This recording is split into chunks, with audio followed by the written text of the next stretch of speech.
రాష్ట్రంలో కూటమి ప్రభుత్వం 2 ఏళ్ల పాలన విజయవంతంగా పూర్తి చేసుకున్న సందర్భంగా పశ్చిమ గోదావరి జిల్లా పెదమీరంలోని రాధాకృష్ణ కన్వెన్షన్ లో శుక్రవారం ఘనంగా నిర్వహించిన విజయోత్సవ సభలో కేంద్ర ఉక్కు భారీ పరిశ్రమల శాఖ సహాయ మంత్రి భూపతిరాజు శ్రీనివాస్ వర్మ ముఖ్య అతిథిగా పాల్గొన్నారు. జిల్లా కలెక్టర్ చదలవాడ నాగరాణి అధ్యక్షతన జరిగిన ఈ కార్యక్రమంలో రాష్ట్ర విద్యుత్ శాఖ మంత్రి, జిల్లా ఇన్ఛార్జి మంత్రి గొట్టిపాటి రవికుమార్, రాష్ట్ర జలవనరుల శాఖ మంత్రి డాక్టర్ నిమ్మల రామానాయుడు, రాష్ట్ర శాసనసభ ఉపసభాపతి కనుమూరి రఘురాం కృష్ణంరాజు, రాజ్యసభ సభ్యులు పాకా వెంకట సత్యనారాయణ, ప్రజా ప్రతినిధులు, అధికారులు, పార్టీ నాయకులు, వివిధ రంగాల ప్రముఖులు పాల్గొన్నారు. ఈ సందర్భంగా కేంద్ర ఉక్కు భారీ పరిశ్రమల శాఖ సహాయ మంత్రి భూపతిరాజు శ్రీనివాస్ వర్మ మాట్లాడుతూ కూటమి ప్రభుత్వం 2 ఏళ్ల పాలనలో అన్ని వర్గాల ప్రజల సంక్షేమం, అభ్యున్నతే ప్రధాన లక్ష్యంగా పనిచేస్తోందన్నారు. కేంద్ర రాష్ట్ర ప్రభుత్వాలు సమన్వయంతో పనిచేస్తూ ప్రజల అవసరాలకు అనుగుణంగా సంక్షేమ పథకాలను రూపొందించి అమలు చేస్తున్నాయని పేర్కొన్నారు. ఎన్నికల సమయంలో ప్రజలకు ఇచ్చిన హామీలను అమలు చేస్తూ సూపర్ 6 పథకాల ద్వారా ప్రభుత్వం తన మాటను నిలబెట్టుకుందని అన్నారు. ఆక్వా రంగానికి ప్రభుత్వం ప్రత్యేక ప్రాధాన్యత ఇస్తోందని, రాష్ట్ర ఆర్థిక వ్యవస్థలో కీలక పాత్ర పోషిస్తున్న ఆక్వా రైతులకు అన్ని విధాలా అండగా నిలుస్తోందని తెలిపారు.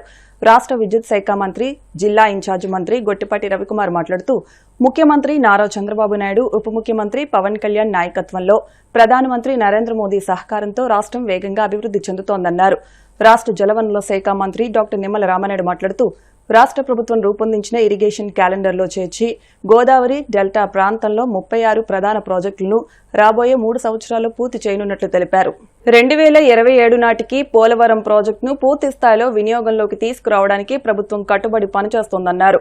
రాష్ట్ర శాసనసభ ఉపసభాపతి కనుమూరి రఘురాం కృష్ణంరాజు మాట్లాడుతూ కూటమి ప్రభుత్వం ఏర్పడిన నాటి నుంచి సంక్షేమం, అభివృద్ది కార్యక్రమాలకు అత్యధిక ప్రాధాన్యత ఇస్తోందన్నారు. జిల్లాలో ఆదాయ వనరులను పెంచేందుకు పర్యాటక రంగాన్ని అభివృద్ది చేయవలసిన అవసరం ఉందన్నారు. జిల్లా కలెక్టర్ చదలవాడ నాగరాణి మాట్లాడుతూ గత 2 ఏళ్లలో ప్రభుత్వం చేపట్టిన సంక్షేమ అభివృద్ది కార్యక్రమాలు జిల్లాలో విశేష ఫలితాలను సాధించాయని తెలిపారు. వ్యవసాయం, ఉద్యానవనం, మత్స్య, పశుసంవర్ధక, వైద్య ఆరోగ్య, విద్య, పరిశ్రమలు, రవాణా తదితర రంగాల్లో ప్రజలకు మెరుగైన సేవలు అందించేందుకు ప్రభుత్వం కట్టుబడి పనిచేస్తోందన్నారు.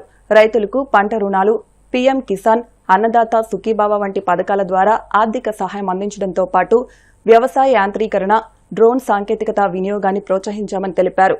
ప్రభుత్వ సేవలను మరింత పారదర్శకంగా, సమర్థవంతంగా అందించేందుకు అన్ని శాఖల అధికారులు సమన్వయంతో పనిచేస్తున్నారని పేర్కొన్నారు. ఈ సమావేశంలో తాడేపల్లిగూడెం శాసనసభ్యులు ప్రభుత్వ విప్ బొలిశెట్టి శ్రీనివాస్, నర్సాపురం శాసనసభ్యులు ప్రభుత్వ విప్ బొమ్మడి నాయకర్, భీమవరం శాసనసభ్యులు పీఎస్సీ చైర్మన్ పులపతి రామాంజనేయులు, ఆచంట శాసనసభ్యులు పితాని సత్యనారాయణ, తణుకు శాసనసభ్యులు Arimilli Radhakrishna, joint collector T Rahul Kumar Reddy, APIIC chairman Mantena Ramaraju, రాష్ట్ర కాపు కార్పొరేషన్ చైర్మన్ కొత్తపల్లి సుబ్బారాయుడు, మహిళల సహకార ఆర్థిక కార్పొరేషన్ చైర్మన్ పీతల సుజాత, రాష్ట్ర minorities cell advisor MD Sharif, మాజీ రాజ్యసభ సభ్యులు తోట సీతారామలక్ష్మి, డీఆర్ఓ బి శివనారాయణ రెడ్డి, వివిధ కార్పొరేషన్ల కూటమి నాయకులు, కూటమి ప్రజాప్రతినిధులు, వివిధ శాఖల జిల్లా అధికారులు తదితరులు పాల్గొన్నారు. అందరికి విజ్ఞప్తి చేస్తున్నాం.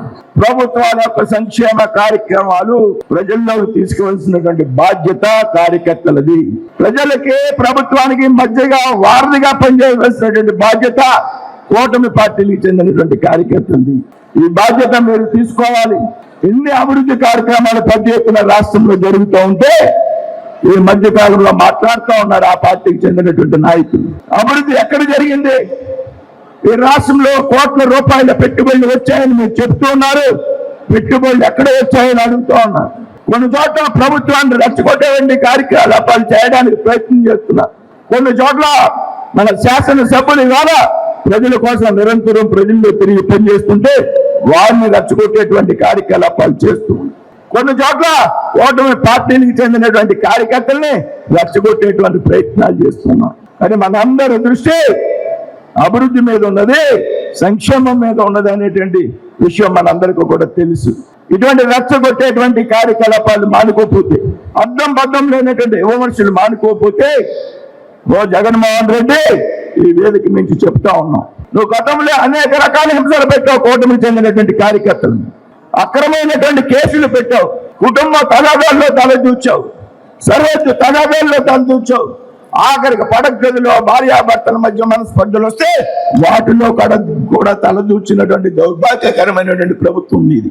ఇవాళ శాంతి భద్రతల ఆధారంగా ఇవాళ రాష్ట్రము చక్కగా ముందుకు వెళ్తున్నటువంటి సందర్భంలో ఒక నిర్మాణాత్మకమైనటువంటి పాత్ర పోషించకపోతే నువ్వు రాజకీయాల్లో ఈ రకంగా కనుక కువిమర్శలకు పాల్పడే కార్యకర్తలని కూటమి కార్యకర్తలను రెచ్చగొట్టేటువంటి ప్రయత్నం చేస్తే ఓ జగన్మోహన్ రెడ్డి జన సైనికుడు పవన్ కళ్యాణ్ నేతలు సైనికులు రోడ్డెక్కితే దానికి తెలుగుదేశం పార్టీ కార్యకర్తల జోషి తోడైతే దానికి సుశిక్షులైనటువంటి భారతీయ జనతా పార్టీ కార్యకర్తలు తోడైతే నీ బతుకు బస్ స్టాండ్ శంకరగిరి మాల్యాలే అని చెప్పేటువంటి విషయం ఈ సందర్భంగా చెప్తా ఉన్నా. కాబట్టి మిత్రులారా, ఈ ఒక ఆంధ్రప్రదేశ్ రాష్ట్రంలో లేకపోతే కేంద్రంలో మోడీ గారి నాయకత్వంలో, ఆంధ్రప్రదేశ్ లో చంద్రబాబు నాయుడు గారు పవన్ కళ్యాణ్ గారు న్యాయమూర్తులు మరొక 25 సంవత్సరాల పాటు ప్రజలు మన కూడా ఉంటారనేటువంటి ఒక బాధ్యతని మనం విస్మరించకుండా ప్రజలు ఆలోచనలకు అనుగుణంగా కూడా మనం అంతా కూడా పనిచేయాలనేటువంటి విషయాన్ని ఈ సందర్భంగా మీ ముందు ఎలక్షన్ ముందు అపోజిషన్ లో మనం ఉన్నప్పుడు ఏదైతే కార్యక్రమాలు చెప్పామో సూపర్ 6 అనే అన్నింటినీ కూడా ఇవాళ చేయటం జరిగింది. దేశంలో ఎక్కడ ఇవ్వనన్ని పెన్షన్లు మన రాష్ట్రంలో ఇస్తున్నాం. మనం దాదాపు 33,000 కోట్ల రూపాయలు ఖర్చు పెడుతున్నాం. 65 లక్షల పెన్షన్లు ఇస్తున్నాం.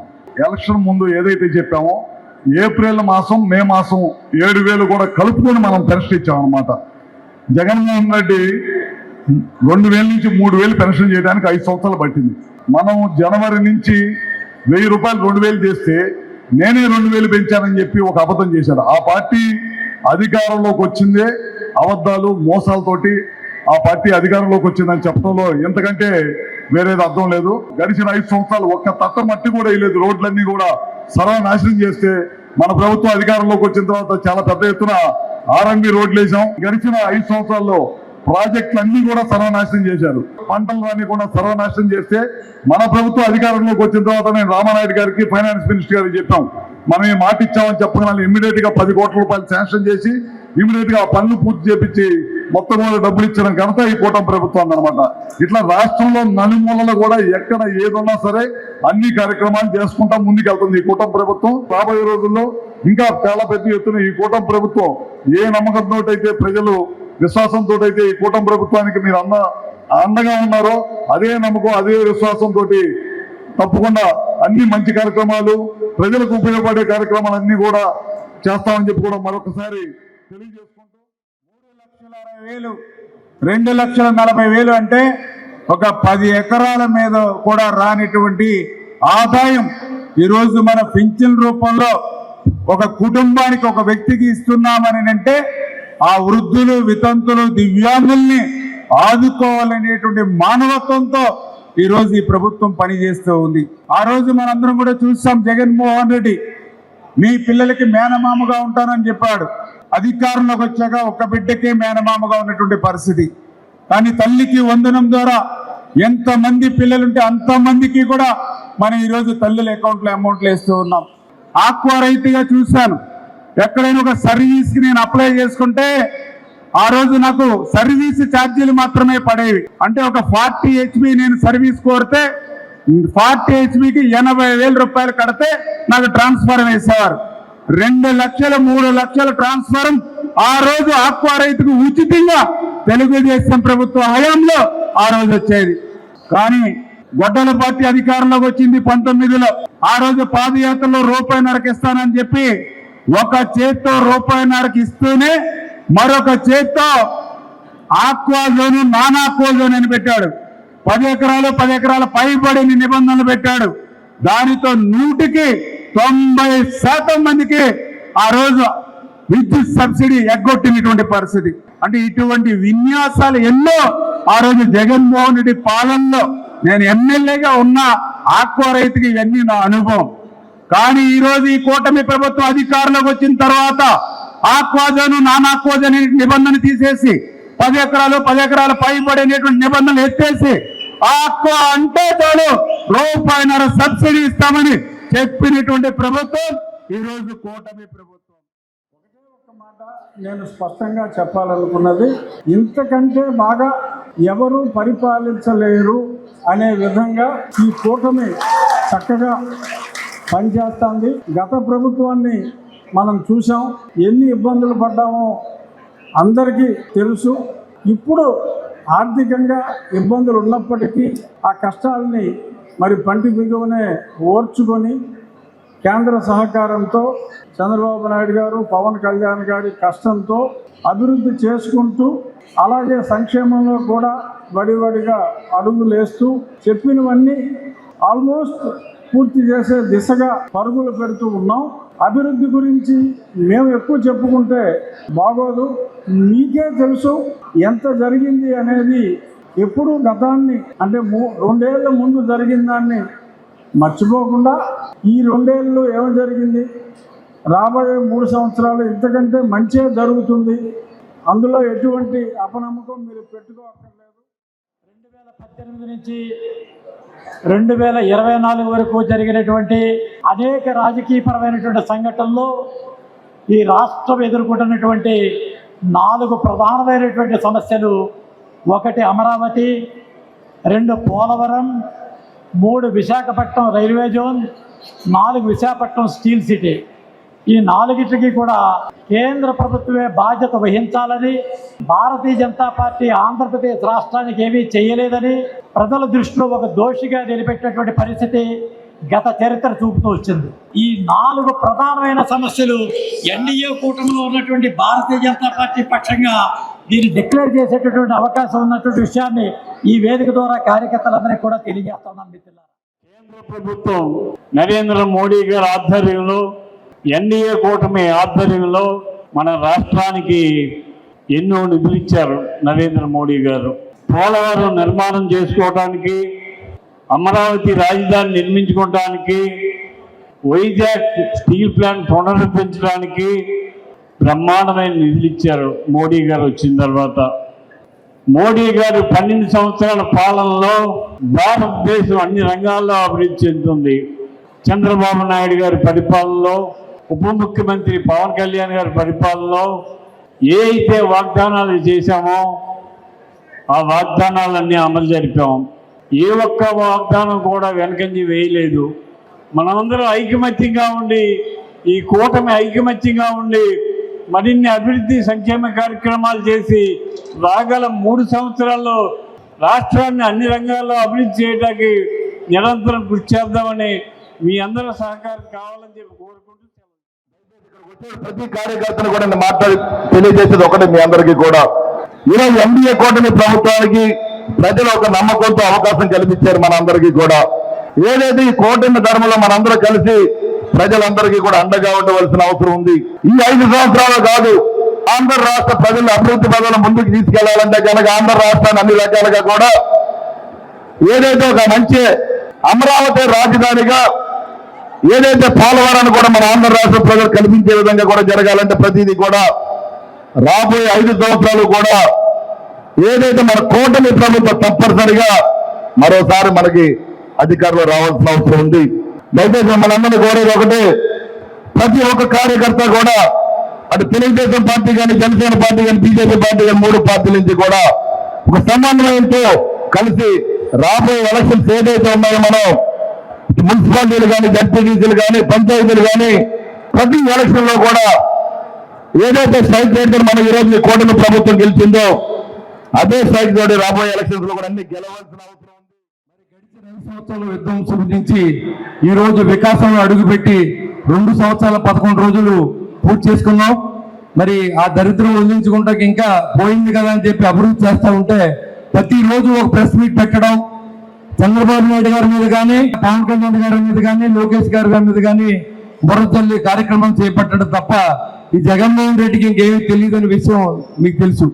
పవన్ కళ్యాణ్ గారు ఢిల్లీ వెళ్తే ఈ రాష్ట్రం అభివృద్ధి చెందాలి, అభివృద్ధి చెందడం కోసం నిధులు అడుగుతారు. చంద్రబాబు నాయుడు గారు విదేశాలకు వెళ్తే యువతకు ఉద్యోగాల కోసం పరిశ్రమలు పెట్టాలి, పెట్టుబడిదారులను ఆహ్వానిస్తారు. లోకేష్ గారు ఎక్కడికైనా వెళ్తే ఈ ప్రాంతం అభివృద్ధి చెందాలి, ఇక్కడ సుభిక్షంగా ఉండాలని ఆలోచన చేస్తారు. కానీ జగన్మోహన్ రెడ్డి ఢిల్లీ వెళ్తే మమ్మల్ని కేసు నుంచి బయటపడేయండి, సిబిఐ వాళ్ళతో అరెస్ట్ చేయొద్దు, మా తమ్ముడిని అవినాష్ రెడ్డిని అరెస్ట్ చేయకుండా ఆపండి అని అడుగుతూ వెళ్తాడు. మరి అలాంటి ప్రభుత్వంలో ఉండి సిగ్గు లేకుండా 5 సంవత్సరాల పాటు రాష్ట్రాన్ని దోచుకున్నటువంటి మాజీ ముఖ్యమంత్రి ఈ రోజు ప్రతి దాన్ని రాజకీయం చేయడమే. ప్రోత్సాహం, సూచనలు, నిధులు ద్వారా మన జిల్లా ఎంతో అభివృద్ధి చెందింది అని చెప్పడానికి సంతోషిస్తున్నాను.